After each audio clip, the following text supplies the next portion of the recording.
दोस्तों, आप सभी के लिए एक खुशखबरी हम बता रहे हैं। आप सभी लोग भी भारतीय यूट्यूब को तरफ जा सकते हैं। अभी इस यूट्यूब पर काम कर रहे हैं, ये तो अमेरिका का है।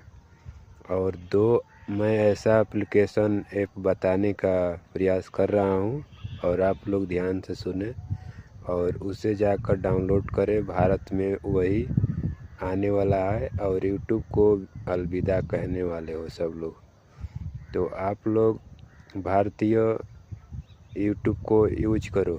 उसका नाम है, एक का है ऑटो प्ले और दूसरा में है उसका नाम अपना ट्यूब।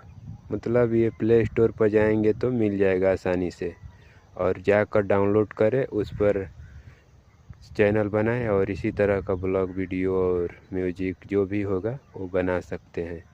मैं उस पर काम कर रहा हूँ अभी फ़िलहाल। अगर आप सभी को अच्छा लगे वहाँ पर भी तो काम कर सकते हैं और यूट्यूब पर करते रहिए। अगर यूट्यूब चला जाता है तो उस पर ध्यान देने में मदद आप लोग देना। धन्यवाद दोस्तों।